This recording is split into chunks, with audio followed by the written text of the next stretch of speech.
मैं मोहम्मद असलम। आप देखें दोस्तों, आपको हमारा अपना रिएक्शन यूट्यूब चैनल। दोस्तों वीडियो लाइक शेयर जरूर कर दें अगर अच्छा है तो चलते हैं दोस्तों। वीडियो जब इमरान ने मुल्क तोड़ने का दिया इशारा। अच्छा जी, देखते हैं वीडियो। इमरान खान ने क्या से इशारा दे दिया, बातें तो की हैं। चलें देखते हैं वीडियो। नमस्कार दोस्तों, डीडी रेड के एक और रिएक्शन वीडियो में आप सभी का स्वागत है। मैं हूं आलोक। तो आज जो वीडियो लेकर आया हूं सैयद मुजम्मिल शाह का है और टाइटल है is Imran Khan the new Sheikh Mujib 1971 versus 2024। यार ये बड़ा दिलचस्प मामला है क्योंकि अगर इमरान खान 1971 को याद कर रहे हैं, शेख मुजीबुर रहमान की याद दिला रहे हैं, तो दरअसल वो असल में जो याद दिला रहे हैं ना, वो याद दिला रहे हैं 1971 का बंटवारा। वो याद दिला रहे हैं कि किस तरह शेख मुजीब को उनका हक नहीं दिया गया जो उसके हकदार थे, तो देश टूट गया था। आज मुझे भी हक नहीं दिया जा रहा है, देश टूट जाएगा। उनका सीधा मतलब ये है। तो चलिए सैयद मुजम्मिल की एनालिसिस क्या कहती है इस बारे में, देखना दिलचस्प होगा। तारीख़ का बदला देखिए कि वो बंगाली जिनके बारे में सब मजाक उड़ाया करते थे कि ये काले हैं, ये छोटे हैं, ये तो डेफिकेट करने के लिए, वॉशरूम इस्तेमाल करने के लिए खेतों में जाते हैं, इनकी तो हम ऐसी की तैसी फेर देंगे, 2 टके के लोग हैं। आज पाकिस्तान के पॉपुलर तरीन सियासी रहनुमा अपने आप को उनके लीडर शेख मुजीबुर रहमान से कंपेयर कर रहे हैं और ये कह रहे हैं कि अगर आपने वाकई हकीकी तारीख़ पढ़नी है तो फिर शेख मुजीब का किरदार पढ़िए कि वो गद्दार था या नहीं। बात कर रहा हूँ इमरान खान साहब की, जिन्होंने रिसेंटली अपना पैरेलल ड्रॉ कर दिया शेख मुजीब के साथ। यानी कि उन्होंने बताने की ये कोशिश की है कि अगर मुझे वज़ीर आज़म ना बनाया तो मुल्क टूट जाएगा। अब ये पहली बार नहीं हुआ, इससे पहले भी नवाज़ शरीफ साहब 2017 में निकाले गए और उन्होंने कहा कि शेख मुजीब बागी नहीं था और शेख मुजीब को बागी बनाया गया था। सलूक ठीक नहीं है जो आपने मेरे साथ किया है। इस तरह के सलूक लीडरों को बागी बनाते रहे हैं। शेख मुजीबुर रहमान बागी नहीं था। शहबाज शरीफ साहब का अपना बयान है, जो करंट पीएम है, वो ये कह रहे हैं कि शेख मुजीब की मिसाल दे के ये गद्दारी कर रहे हैं। तो जो पहले कह रहा था कि शेख मुजीब अच्छा है, उसकी पार्टी के लोग कह रहे हैं कि शेख मुजीब गद्दार था, और जो पहले कहता था कि शेख मुजीब गद्दार था वो आज कह रहा है कि शेख मुजीब अच्छा था। और ये पहले कौन कहा करता था कि शेख मुजीब गद्दार था? इमरान खान साहब। क्योंकि इमरान खान साहब की ऑन रिकॉर्ड प्रेस कॉन्फ्रेंस है जिसमें उन्होंने नवाज़ शरीफ के बारे में कहा कि मुल्क में 2 इदारे रह गए हैं, एक फ़ौज और दूसरी अदलिया, और ये आदमी उन दोनों को टारगेट करना, तबाह करना चाहता है। ये शेख मुजीब बन रहा है। सिर्फ 2 इदारे तो रह गए थे जिनको आज नवाज शरीफ अटैक कर रहे हैं और जो कह रहे हैं कि मैं मुजीबुर रहमान बन सकता हूं। वो 2 इदारे कौन से रह गए? एक सुप्रीम कोर्ट रह गया, दूसरा फौज। फिर एक टॉक शो में भी वो कह चुके हैं कि शेख मुजीब बनने की कोशिश हो रही है नवाज़ शरीफ साहब की तरफ से।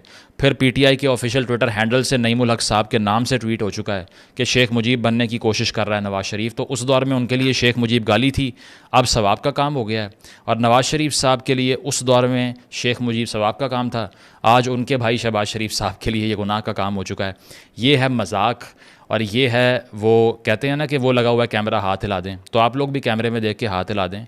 ये आपके साथ छोटा सा यही प्रॉब्लम है पाकिस्तान की, और ये पाकिस्तान की नहीं है, सारे पाकिस्तानियों की प्रॉब्लम है। जब उनका लालच होगा, जब उनका काम होगा, तो वो गधे को बाप बना देंगे। लेकिन जब उनका काम नहीं होगा और दूसरा किसी गधे को बाप बना रहा होगा तो कहेंगे देखो देखो देखो देखो वो गधे को बाप बना रहा है।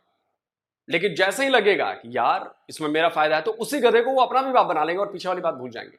और पाकिस्तानी इस पर भरोसा कर लेते हैं। पाकिस्तानी सवाल नहीं पूछते, पाकिस्तानी उनको झकझोरते नहीं है कि अभी तो तुम गालियां दे रहे थे कि उसने उस गधे को कैसे बाप बना लिया, आज तुमने उसी गधे को बाप बना लिया और कह रहे हो कि ये अच्छी बात है। ये दोगलापन पाकिस्तानियों की रग रग में भरा है, दोगलापन। एक ही बात को अपने फायदे और नुकसान के हिसाब से 2 अलग अलग तरीके से इस्तेमाल करते हैं। आपके साथ छोटा सा मजाक किया जिसका नाम है पाकिस्तानी सियासत। और इस सियासत में कोई आइडियोलॉजी, कोई प्रिंसिपल, कुछ भी नहीं है। अगर आपको ये लगता है कि कोई इन सब में से प्रिंसिपल्ड आदमी है, जो कि मेन स्ट्रीम पॉलिटिकल पार्टीज़ की बात कर रहा हूँ, जो फ्रिंजेस पर हैं उनकी बात नहीं कर रहा, जो प्रोग्रेसिव लोग हैं, लेफ़्ट के लोग हैं, नेशनलिस्ट लोग हैं, उनकी बात नहीं कर रहा। ये जो 2-4 आपको मसाले मिक्स करने के लिए दिए हुए हैं ना, इनमें से कोई एक भी अगर आपको आइडियोलॉजिकल लगता है तो आप पॉलिटिकली इलिटरेट हैं। ये इशू है आपका, ठीक है। तो सबसे पहले तो हम ये देखते हैं कि कितना पैरेलल और कितना ओवरलैप और कितनी मुमासलत है शेख मुजीब और इमरान खान साहब के दरमियान में। तो सबसे पहली चीज़ तो ये है कि अवामी लीग जो है ना, वो जर्नलों की बाकियात इकट्ठी करके बनाई नहीं गई थी जिस तरह तहरीक इंसाफ बनी थी, क्योंकि जिस तरह से पीटीआई में सारे का सारा पाकिस्तानी पॉलिटिक्स का कचरा इकट्ठा हो गया था एक दौर में, अभी की बात शायद ना मैं करूं, पहले की बात कर रहा हूं, जिसमें तमाम वो लोग जो कि पहले इस्टेब्लिशमेंट ने हर पार्टी में शामिल करवाए, वो साउथ पंजाब की पार्टियों का एक अलाइंस बना के वो लोग शामिल करवा दिए, जनूबी पंजाब महाज के नाम से लोग शामिल करवा दिए, बड़े बड़े इलेक्टेबल्स जो हैं वो नाम नहाद वो शामिल करवा दिए, जहाज़ों में बिठा के उनको ला के शामिल करवाया। वो सारों ने मिल के एक पार्टी बनाई, ठीक है, जिसमें कोई नज़रिया नहीं था उस वक्त पे। और ऑन रिकॉर्ड ये स्टेटमेंट्स इनके अपने पॉलिटिकल लीडर्स की हैं कि जिस तरह से इन्होंने धरने दिए और पीछे पाशा साहब और ज़हीरुल इस्लाम साहब का हाथ रहा, वो सारा कुछ देखने के बाद अब वो शेख मुजीब बन गए हैं। और कंपैरिजन अपना उस अवामी लीग से कर रहे हैं जिसकी बैकड्रॉप के ऊपर पॉलिटिकल जो एक्यूमेन है उसको देखना भी इन्होंने पसंद नहीं किया। हालांकि ये वो इंसान है जो कि अपनी किताब के अंदर मुशर्रफ के मार्शल लॉ को सेलिब्रेट करते हैं, क्योंकि मैंने इनकी किताब भी पढ़ ली और काफ़ी तकलीफ़ दे काम है ये, लेकिन उसके बावजूद अगर आप वो पढ़ें तो उसमें कहा जाता है कि मेरी पर्सनल लाइफ के लिए भी बड़ा वेलकमिंग और अच्छा था मुशर्रफ का मार्शल लॉ, और वैसे तो अच्छा था ही क्योंकि ये शरीफ और ज़रदारी इनसे जान छूट गई मेरी। और सारा ब्लेम उस वक्त नवाज़ शरीफ साहब के ऊपर डाल दिया जिनके ख़िलाफ़ कू हुआ था। उसके बाद में बेनज़ीर साहिबा के ख़िलाफ़ जब कारसाज का हमला हुआ तो उन्होंने कहा कि उनका अपना कसूर है कारसाज का हमला, इसलिए उनके ऊपर हुआ है, she only has herself to blame. फिर इसके बाद में जब पाकिस्तान में 2017 में पैनमा के नाम के ऊपर एक दोबारा से एक वज़ीर आज़म को घर भेजा गया, बेशक उसने कुछ किया या नहीं किया, लेकिन जो तरीक़ाकार इख्तियार किया ये आप देख लीजिए कि किस तरह का है कि अदालत की दहलीज से 2 तारीख अक्सरियत वाले वज़ीर आज़म को घर भेज दिया। उसको भी किसने सेलिब्रेट किया? खान साहब ने किया। तो जब किसी सियासी लीडर को कू करके या सॉफ्ट मार्शल लॉ लगा के फारिग किया गया, एक आदमी ने भंगड़ा डाला जिसका नाम था इमरान खान, और आज वो उस आदमी के साथ अपने आप को कंपेयर कर रहा है जो कि 65 के इलेक्शन में despite of all the state machinery being executed against them Fatima Jinnah के साथ खड़ा हो गया अयूब के ख़िलाफ़, जिसको 58 में 2 साल की जेल हुई। इसके अलावा जो स्टूडेंट यूनियंस की तहरीक का जो है वो लीडर रहा, मुजीब जो है वो 1946 में स्टूडेंट यूनियंस को लीड कर रहा था। तो मुजीब जो था, अगर उसके पॉलिटिकल करियर की भी हम बात करें तो 1946 में वो स्टूडेंट यूनियंस का हेड था। इसके साथ साथ ये कि वो ईस्ट पाकिस्तान मुस्लिम स्टूडेंट लीग का फाउंडिंग मेंबर था। स्टूडेंट यूनियन से ग्रास रूट लेवल के ऊपर से और ऑर्गेनिक पॉलिटिकल एक्टिविटी करने के बाद एक ऐसे सियासी लीडर का राइज़ होता है जो कि हुसैन शहीद सोहरवर्दी की तरह के लोगों ने जिसको डिस्कवर किया, जो कि नेशनलिस्ट था, सेकुलरिस्ट था, लिबरल था और प्रोग्रेसिव आदमी था।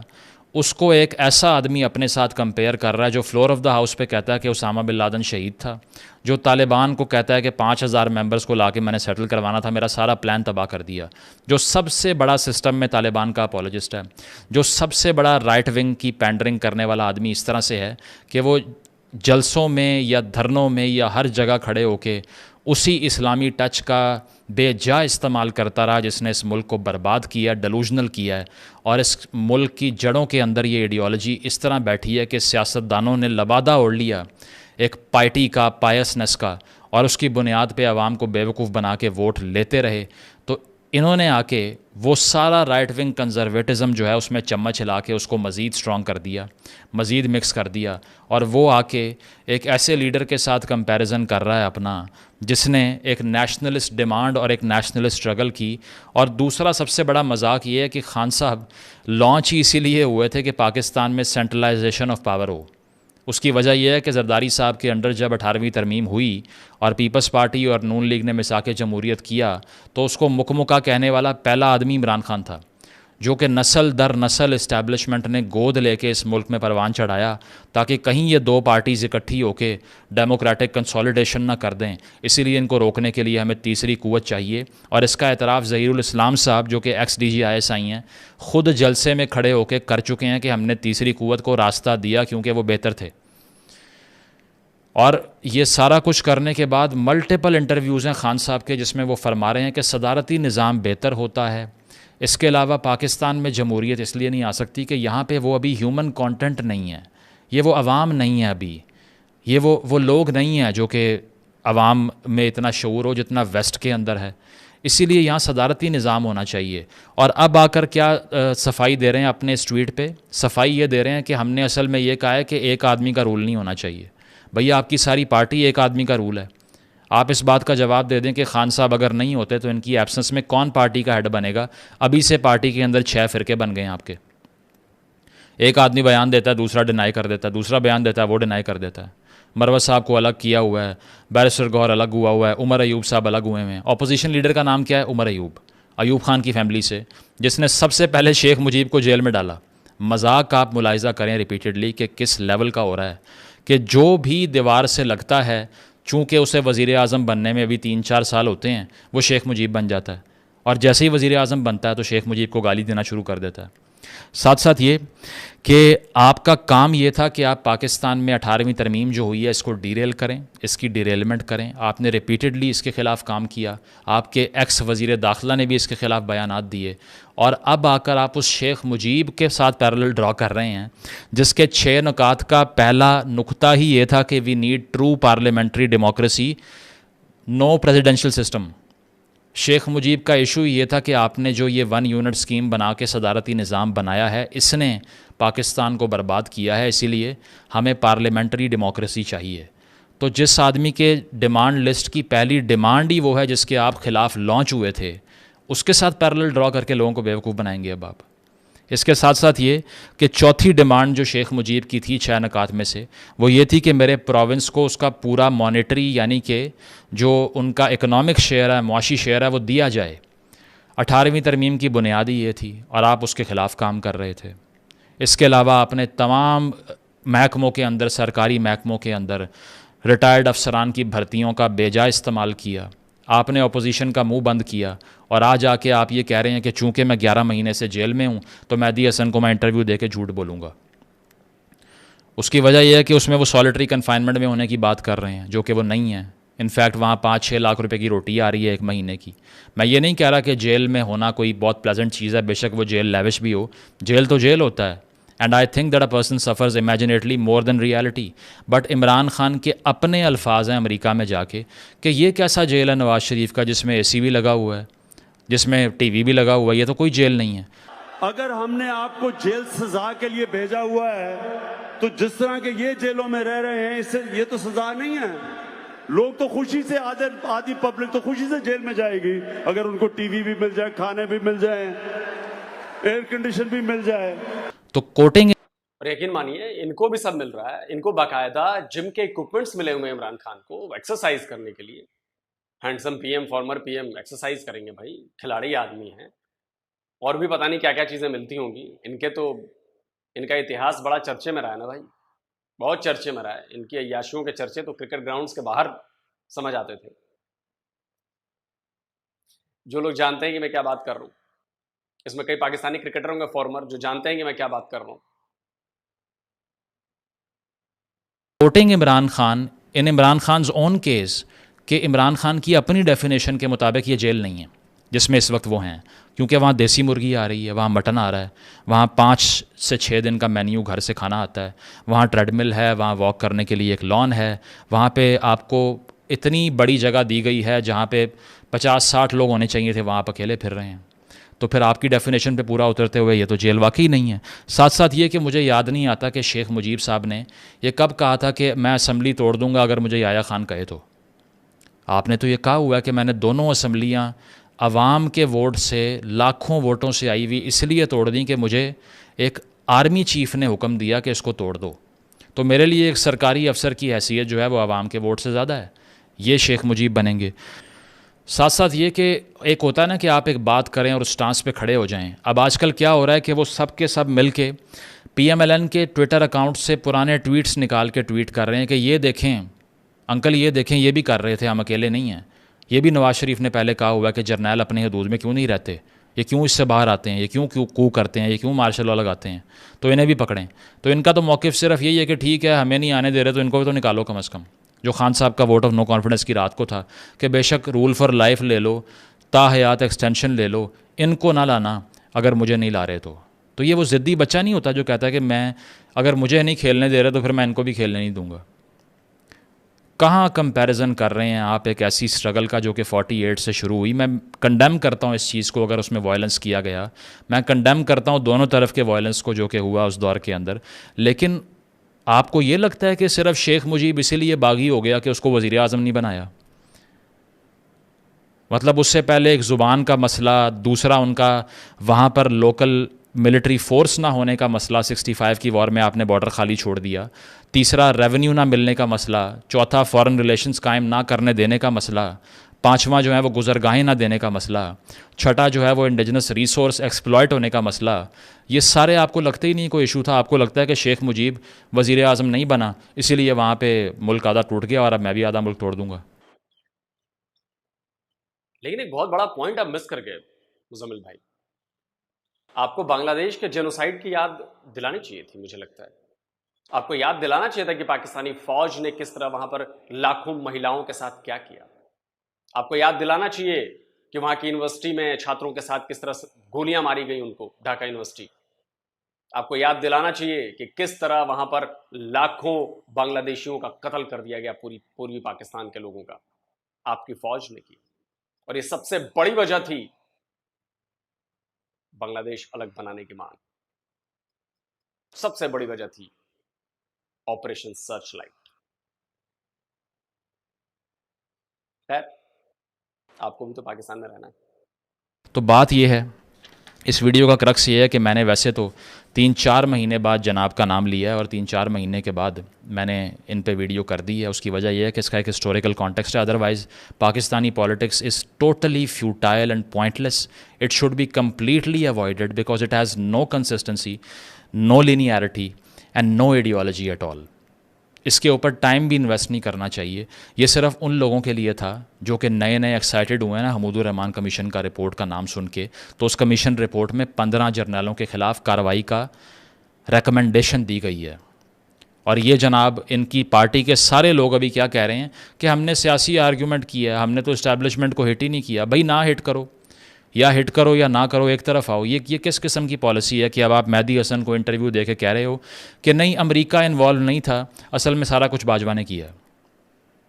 इस तरह के पॉलिटिकल लीडर्स होते हैं जिनका ज़िंदगी में कोई एक क्लिप ऐसा नहीं है जो दूसरे क्लिप से कॉन्ट्रडिक्ट नहीं करता। कोई बात ये करेंगे, मतलब झूठ बोलने में नंबर 1। और ये भी नहीं समझते कि भाई आजकल सारी चीजें ऑन रिकॉर्ड हैं, आप पकड़े जाएंगे, आप 1 मिनट में बेनकाब हो जाएंगे, पर्दा आपका हट जाएगा। जो दोगले होते हैं ना वो 4 तरह की बातें करते हैं, वरना ईमानदार आदमी अपनी एक कही बात पर अडिग रहता है कि मैंने ये बात कही है और यही बात है, इसके उलट बात मैं नहीं करूंगा। लेकिन पाकिस्तान के पॉलिटिशियंस की आदत है, और पाकिस्तान के लोगों की इनफैक्ट आदत है। पॉलिटिशियन भी तो इन्हीं लोगों में से आते हैं, इन्हीं सोसाइटीज में से आते हैं। वरना उस 60 साल का बुढ़ा पॉलिटिशियन खुर्रम खान लंदन में जाकर जो अपने बेटे के लॉ ग्रेजुएशन की सेरेमनी में गया था, जाकर 13 साल की बच्ची को वहां छेड़ता है, 13 साल की बच्ची को वो फुसलाता है, हरास करने की कोशिश करता है। स्क्रीनशॉट लगा दिया है, भूलने नहीं दूंगा। ये नेता है, ये 60 साल की उम्र का पॉलिटिशियन पाकिस्तानी, पकड़ा जाता है, केस चल रहा है, जेल में, क्योंकि ये भी आप ही की सोसाइटी से निकला और आपकी सोसाइटी में ये बहुत आम है, छोटे बच्चों और बच्चों के साथ जो ये आप लोग करते हो। स्क्रीनशॉट लगा देता हूं, तभी तो पिछले साल की रिपोर्ट है 33% बच्चों के साथ हरासमेंट के केसेस बढ़े हैं आपके यहां, 33%। यहीं से नेता निकलते हैं ना, इसी सोसाइटी से नेता निकलते हैं ना। तो उसका अल्टरनेटिव क्लिप मौजूद होता है जिसमें अपने आप को कॉन्ट्रडिक्ट कर रहे होते हैं। पहले झूठ बोला होता है या अब झूठ बोला होता है, या फैसला आप कर लीजिए। तो सारी अवाम को लेटर दिखा के, बेवकूफ़ बना के, एंटी अमेरिका नारे लगवा के आज वहीं पे लॉबिंग फर्म रखी हुई है, वहीं सोशल मीडिया कंट्रोल हो रहा है। और आज अवाम को मिल के क्या बता रहे हैं कि असल में सॉरी वो गलती हो गई, वो अमेरिका नहीं था, वो बाजवा था। अगर आपने बेवकूफ़ बनना है, most welcome, but it should be an insult to your intellect to follow a man like this who can not stand on a single thing that he ever said. इसके बावजूद अगर आपने माइंडलेस फॉलोअर बनना है तो बनते रहिए। मुझे पता है इसके नीचे कमेंट्स आएंगे, why don't you talk about the fascism these days and all. That's because everybody is already abusing it. I want to destroy what you love, not what you hate. उसकी वजह यह है कि जिस चीज़ की मोहब्बत में गिरफ़्तार होकर आप अपने आप को बर्बाद करना चाह रहे हैं, मैं उसको बर्बाद करना चाह रहा हूँ, ना कि उसको जिसको आप पहले ही सब गाली दे रहे हैं। मुझे क्या ज़रूरत है उसको कुछ ऐड करने की उसमें? There is nothing to add there. तो बात यही है कि आप जिस चीज़ से मोहब्बत करते हैं, जिसकी अंधी मोहब्बत में गिरफ़्तार हैं, वही आपको बर्बाद करेगी।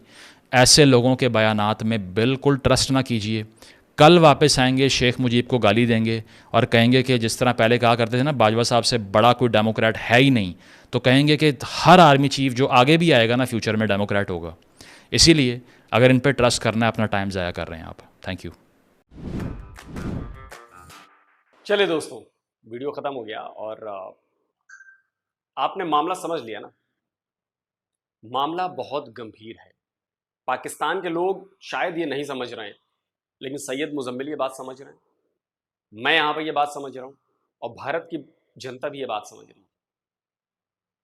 Pakistan is going for another Bangladesh. Going और हेडिंग कहना ज़्यादा अच्छा रहेगा। बढ़ रहा है, इसलिए बढ़ रहा है कि लोगों में असंतोष बढ़ रहा है, पॉलिटिकल राइवलरी बढ़ गई है, पॉलिटिकल जो केओस है वो बढ़ता जा रहा है। सामने तो आपके बहुत कम दिख रहा है, अंदर जो केओस मचा है पॉलिटिकल पाकिस्तान में, वो शब्दों से बयां करने वाला है और इसमें कोई दो राय नहीं।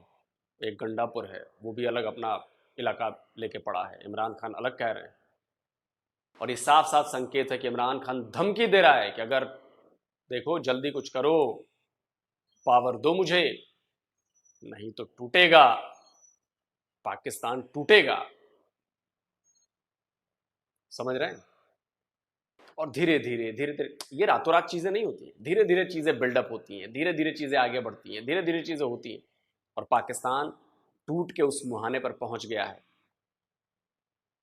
कि जो पाकिस्तान और जो पाकिस्तानी ये नारा लगाते थे कि टुकड़े टुकड़े होगा भारत, आज उनके खुद के टुकड़े हो रहे हैं और वो उसको ना रोक पाएंगे और ना देख पाएंगे।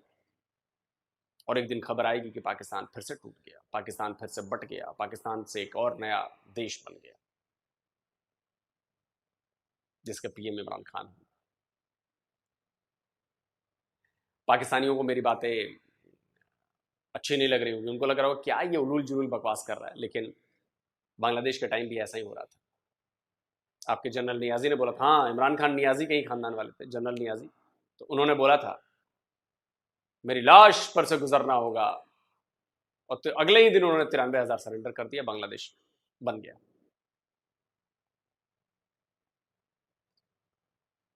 तो भैया पाकिस्तानियों, टूट की तरफ बढ़ रहे हो, तुम्हारा देश टूटने वाला है। और जो बैठ के यूट्यूब पे ज्ञान देते हैं ना, उनको लगता है कि नहीं मैं फालतू की बात कर रहा हूं। हम बात करेंगे,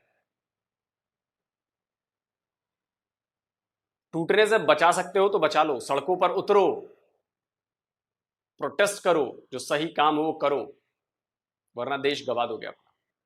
कमेंट करके दोस्तों बताएं आपको क्या लगता है कि क्या पाकिस्तान टूटने वाला है, कमेंट में जरूर बताइए। जल्दी मिलता हूं एक और नए वीडियो के साथ। नमस्कार, जय हिंद। तो ये दोस्तों वीडियो हुई ख़त्म। अच्छे तरीके से एनालाइज किया और मुजम्मिल भाई ने।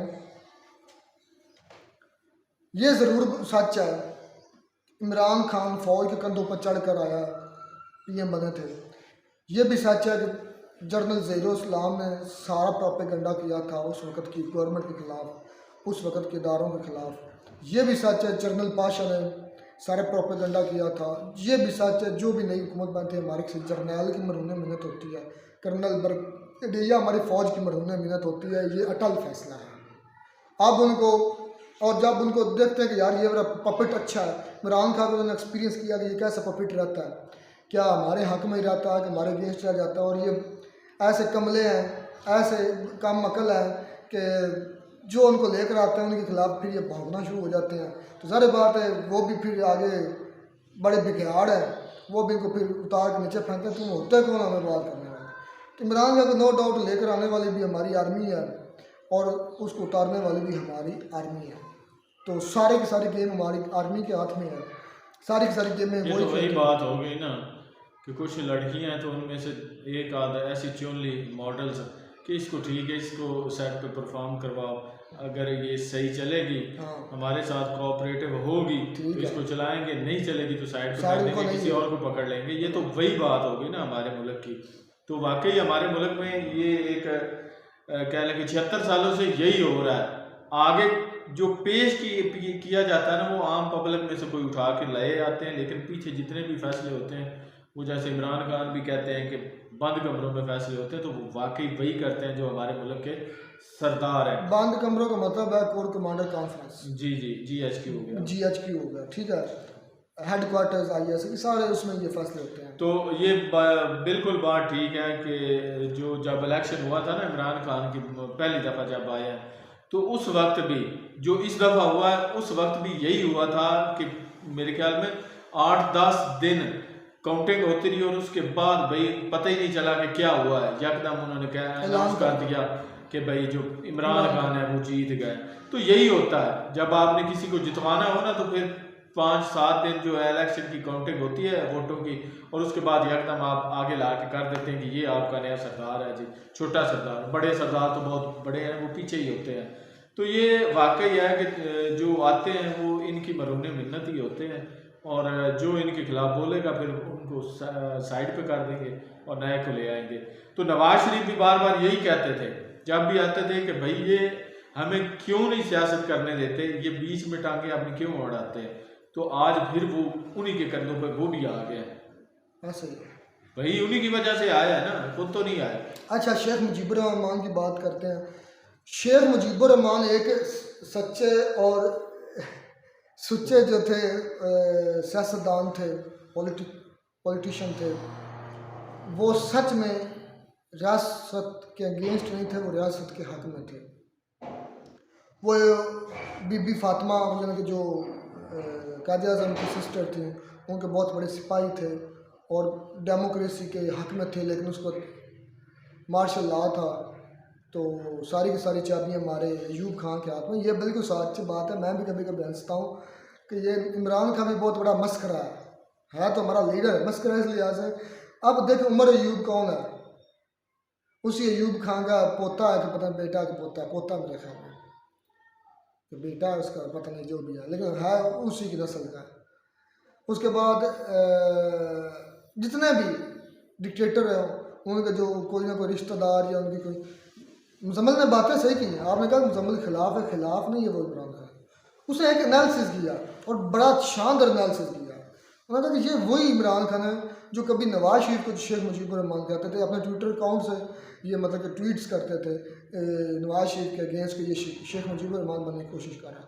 तो आज खुद ही उसी शेख मुजीबुर रहमान का नारा खुद लगा रहा है और मुल्क तोड़ने की बातें कर रहा है। तो ये बात सच है कि इसका भी मीटर कहीं एक जगह नहीं रहता, कभी नहीं, इन्होंने यहाँ पे शेख मुजीबुर रहमान की बात की। शेख मुजीबुर रहमान ने मुल्क तोड़ा नहीं है, मुल्क को उस नहज पे इन्होंने पहुंचाया है कि उसका लाजमी बन गया था कि मुल्क को अलग रखा। जब आपकी डिमांड्स, आपके मुतालबात नहीं माने जाते, आप अक्सरियत में भी हों और आपका जो हिस्सा है वो आपका हिस्सा उठा के किसी और इलाके में लाया जाए और वहाँ के लोगों को इस्तेमाल करवाया जाए, तो फिर भाई आपकी आवाज़ बनती है। आखिर कब तक कोई बर्दाश्त करता है। शेख मुजीबुर रहमान उसने मुल्क तोड़ा नहीं, इन्होंने तुड़वाया है उससे। नहीं, उसने फिर भी नहीं तोड़ा। तो नहीं तोड़ा यार, जब उन्होंने मांग रहे, उन्होंने डिमांडें की है। अब भाई यार डिमांड नहीं, मुतालबात हमारे भाई आप गलत जा रहे हैं। आपने वो हामिद मीर साहब की बात नहीं सुनी, जिन्होंने कहा कि जनरल अयूब खान पहले फैसला कर चुके थे। तो वही बात हुई ना, इन्होंने तुड़वाया है उनसे। यार उन्होंने तुड़वाया नहीं, तोड़ा है यार। इन्होंने तुड़वाया क्या होता है? तुड़वाया भाई इन्होंने ऐसे तुड़वाया तो यह कि आपने मुझे कहा कि यार वो ताला तोड़ो, तो मैं जाके तोड़ता हूँ, तो आपने मुझे कहा तो मुझसे तोड़वाया। ठीक है, ये होगा तुड़वाया। शेख मुजीबुर रहमान ने मुल्क नहीं तोड़ा, तुड़वाया नहीं है, तोड़ा है। जब इन्होंने उनकी बातें या उनके मुताबिक, यार बातों की बात ही नहीं है, ये पहले ही कह रहे थे कि हमने ये इलादा करना है। नहीं, आपने वो वीडियो नहीं देखी, मैंने वीडियो देखी है जिसमें इन्होंने बकायदा वहाँ के जितने भी वसाइल, बांग्लादेश के जितने भी वसाइल थे वो वहाँ से यहाँ आपके पंजाब में लाए जाते, इस्तेमाल किए जाते थे। जैसे पाकिस्तान है, वो फिर भी मुल्क को ला करने के हक में नहीं थे। वो कहते थे कि हमें हमारे भाई इन्होंने सिचुएशन तो ऐसी बना दी, ठीक है ना, फिर भी इन्होंने हलाक किया, उन्होंने हलाक नहीं लिया। खैर अब भी वही सिनेरियो बना हुआ है। मिलते हैं नई वीडियो में, नाटक के साथ। God bless.